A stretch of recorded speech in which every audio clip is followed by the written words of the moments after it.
Auntie. Auntie! You both came a long way. I rushed out the ticket gate and hugged my two long-lost nephews, pressing my cheek against theirs. Both of them smelled of sweat, strong and unyielding. Their hair was sticky and their skin was tan.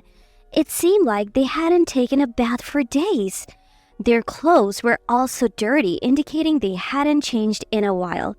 I had a bad feeling about this.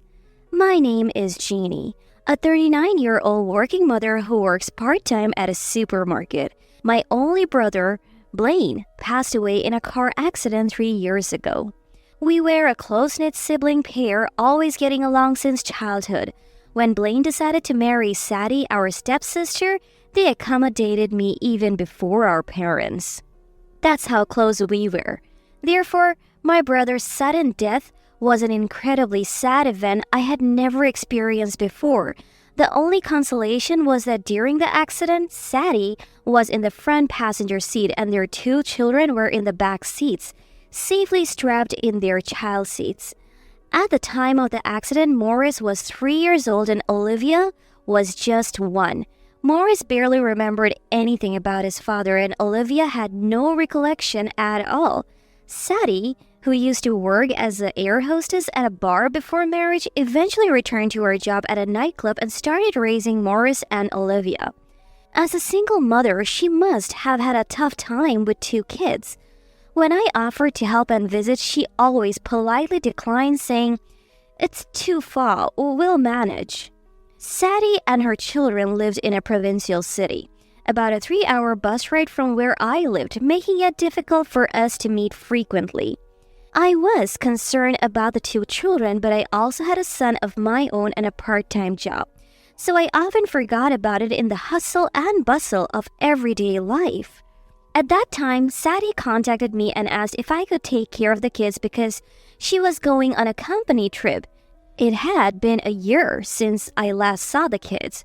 As I waited at the station, 2 kids appeared holding hands and resembling my late brother. Just that sight brought tears to my eyes.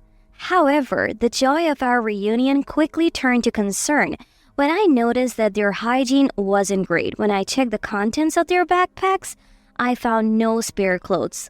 On the way home, we stopped at the clothing store and I bought them some clothes for the time being. I showered with them. The shower room is big. Big! They giggled as I washed their hair. Auntie, will you wash Morris's hair? Today, Auntie will wash it for you. Yay! The 2 of them were laughing and playing. How adorable they were, but their hair was far from adorable. It didn't foam at all initially and the second attempt failed as well. It was only on the 3rd try that it finally lathered up. I wonder how many days they hadn't taken a shower. Morris, when was the last time you took a shower? I take a shower when Mom has her day off, so on Sundays. Today is Saturday. It had been 6 days. What about changing clothes? We change clothes too. I was shocked but also thought that Sadie might be too busy with her job at the bar. I needed to ask about her situation. It feels nice. The towel is big. Is Morris's towel at home small? Yeah, it's like half the size. So small. I wondered if they were using sports towels. Maybe they couldn't afford bath towels. And it's so fluffy. Smells nice. Amazing. Amazing. Is Morris's towel at home not fluffy? Yeah, it's always wet. That was shocking. It meant they were using wet towels. Morris, what's the shower routine at home? Mom goes first, then Morris, and then Olivia goes in after, so Morris washes Olivia. Morris washes Olivia's hair and body? You're such a good big brother. Huh? Doesn't Mom wash Morris and Olivia? No! At this point, my eyes were already welling up with tears. That's why Morris was so overjoyed when I washed his hair and it surprised him that the bath towel was dry. Sadie would shower first and then let Morris in, take care of Olivia and use a sports towel to dry herself and the kids. What surprised me even more was that they hadn't been using a hair dryer. Mom's bore. Bar, bar. When I dried their hair with a dryer, the two of them got extremely excited. After coming out of the shower, they quickly put on their new clothes and looked completely transformed. Auntie, shower feels so nice. It feels nice. I couldn't help but hug them tightly, feeling sorry for them, and I burst into tears. I'm sorry. I'm sorry, both of you. I'm sorry. Auntie didn't know. I'm really sorry. Auntie, are you crying? What's wrong? Does it hurt somewhere? Huh? They peered at me with their big sparkling eyes full of concern, and they were irresistibly cute. Before long, my husband and son Aaron came home, and the four of us rejoiced at the reunion. Aaron, who was usually a bit of a mommy's boy, played with them like a big brother. While watching them, I told my husband about what had happened in the bath. We need to do something about this. My husband, who was close with my brother and very fond of children, couldn't leave my late brother's two kids alone. We decided to talk in detail later that night. We had planned to gather at my parents' house and have a welcome party for the two kids. My family had been running a traditional farmhouse for generations, and the house itself was an old-style single-family home. In the ballroom, there were about 20 relatives, including my parents, uncles, aunts, cousins, and grandchildren.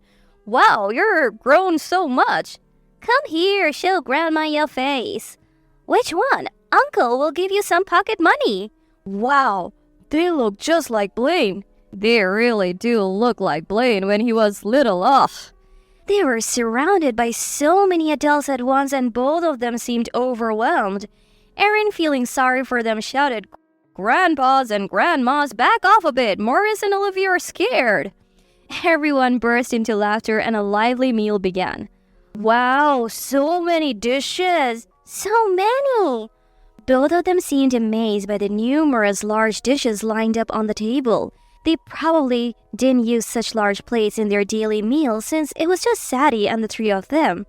Are they serving on separate plates for each child, and are the three of them sitting around the dining table? However, my expectations were completely wrong, and not in a good way. After eating for a while, Morris said, Auntie, is the food warm? It's warm. Huh? Don't you like warm rice? Nah, I love this. It's delicious. Yeah, isn't rice supposed to be warm? Is rice always warm?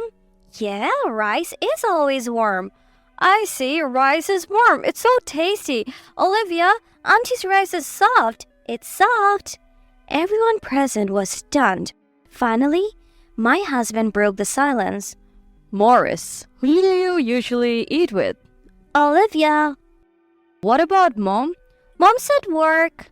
So, is the food already on the table? It's in the fridge. Fridge. What about breakfast? Huh? It's in the fridge? Well, oops. Everyone in the room was surprised. Some even held back tears. Some were already shedding tears. As soon as they finished eating, both of them seemed to get sleepy.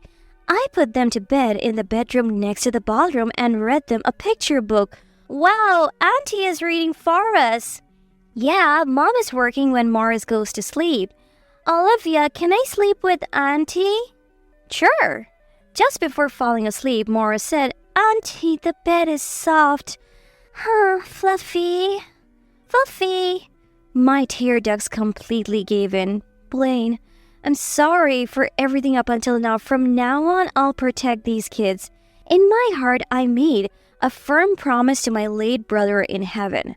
When I returned to the ballroom in tears, now the relatives had left, and they all awaited with solemn expressions. I reported everything from the bathroom incident to Morris's words on the bed. Most of them shed tears, unable to hold back their sobs. What's Sadie up to?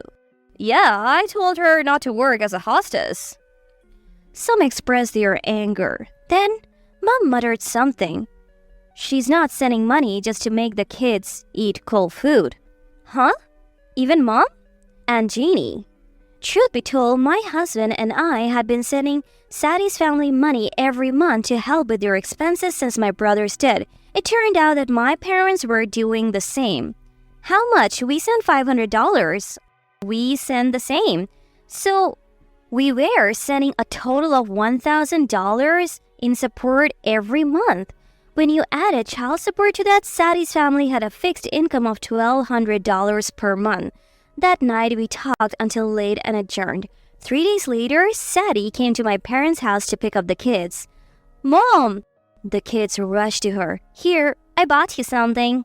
"Wow, thank you. We'll all enjoy it together. Come on, come on." Sadie was surprised to see so many relatives lined up in the ballroom. She let the kids play in the yard and feeling tense all of a sudden, I told her what Morris had said. I tried my best to keep my emotions in check, but the relatives couldn't contain themselves. "Sadie, is it true that you receive $1,000 each month from Jeannie and her mother? With this much money, why do Blaine's kid have to sleep on the sofa?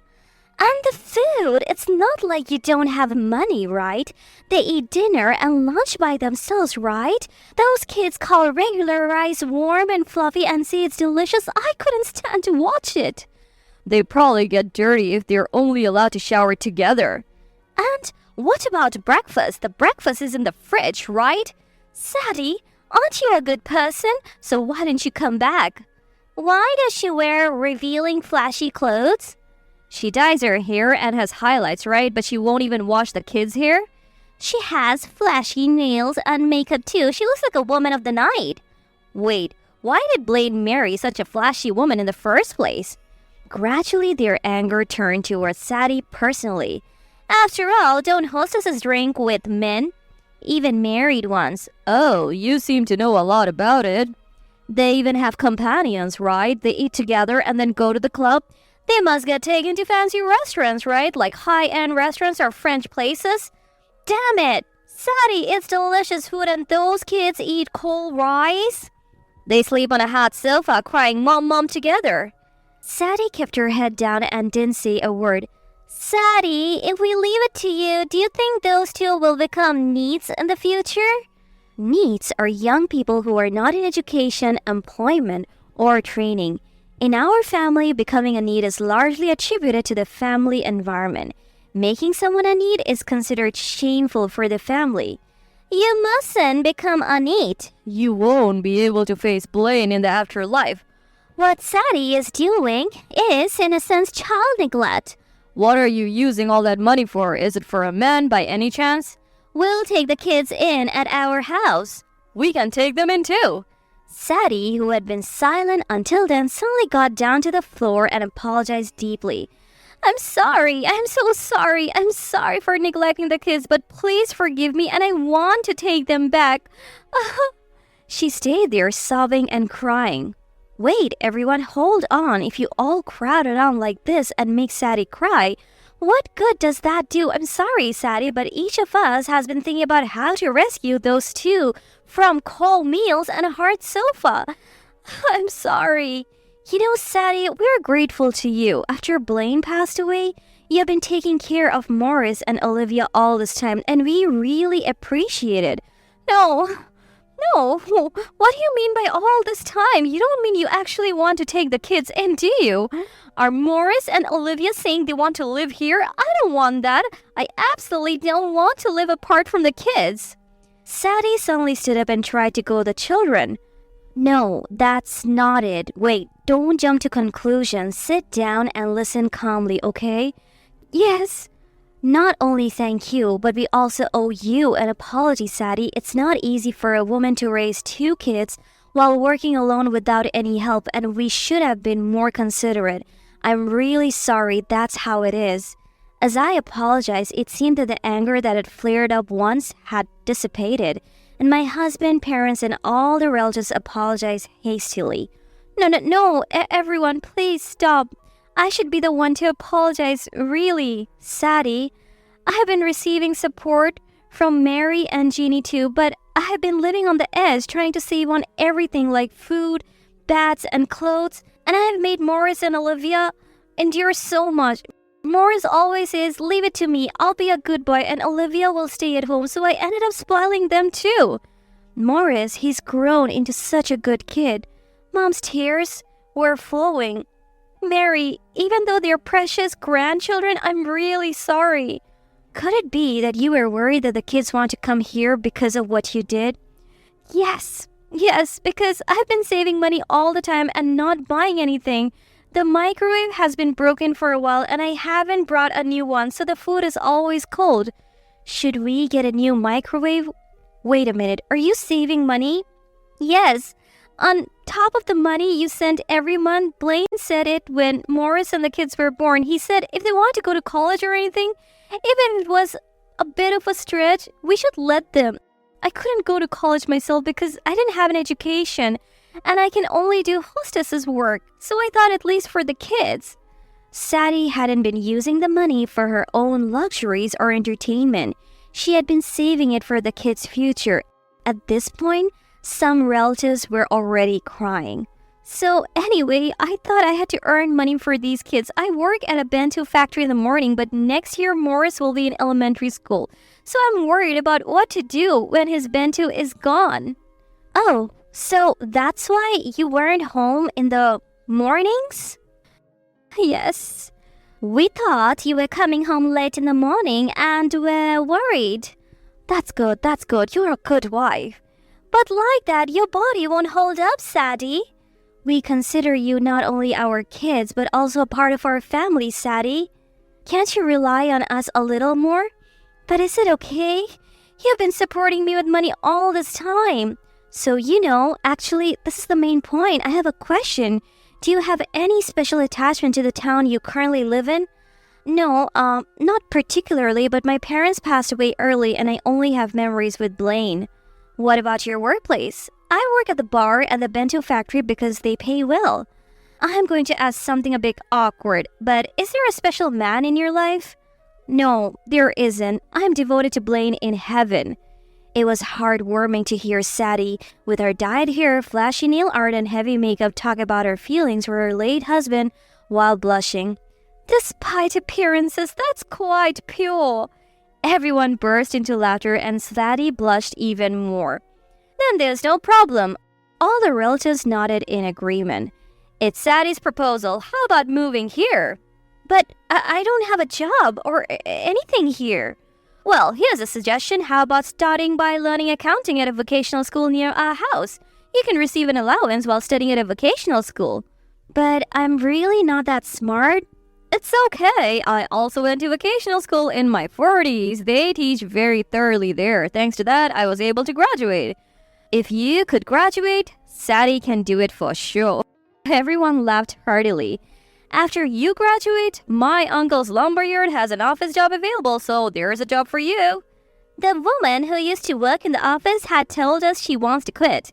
We can't find a replacement, and if Sadie is willing to consider it, it would be a great help. Young? At 37? Young, the lady had been there since the previous generation, so she's in her 80s. Once again, everyone burst into laughter. We are arranged to open up one of the family's rental houses nearby for you. You can pay a monthly rent of $200. What? My current rent is $700. I wanted a secure apartment with an auto lock for the kids at night. I felt relieved knowing that Sadie hadn't lacked affection for the children. We'll handle picking Olivia up from kindergarten, both of us and Mom. When you come home from work, you can pick her up from the house. It's about a 2-minute walk from the rental house, and there's a supermarket and a hospital within walking distance. The rental house also comes with a garden. So you can grow vegetables and you'll get plenty of fish, meat, and eggs from these people. Everyone nodded in agreement. You'll probably save money on rent and groceries, and the best part is that the elementary school here has a school lunch. School lunch? That's a big deal. And most importantly, you'll be with those kids every night and on weekends. To be together every night and on weekends, it's like a dream. As she said that, tears gushed from Sadie's eyes. I'm sorry, it must have been tough being alone all this time. You worked hard, Sadie. I couldn't help but stroke Sadie's head. Jeannie, your way of stroking is just like Blaine's. Just then, the children returned and hugged Sadie. Oh, Mom and Auntie are hugging. Morris too. Olivia too. As the four of them hugged, finally Aaron, the son, also timidly joined, and the five of them shared a hug. I want one too. Uncle, you can, right? There was another burst of laughter, and after that, a grand celebration for the Sadie family's welcome took place. After the feast, some fell asleep drunk, some cleaned up, and some put the children to bed. I was in the garden when Sadie approached me. Jeannie, thank you so much. Nah, maybe now I've done something a bit big sisterly like Blaine would have wanted. Blaine, he must be so happy. He really loved you, Jeannie. As we teared up, we heard Morris muttering in his sleep, "The bed is soft."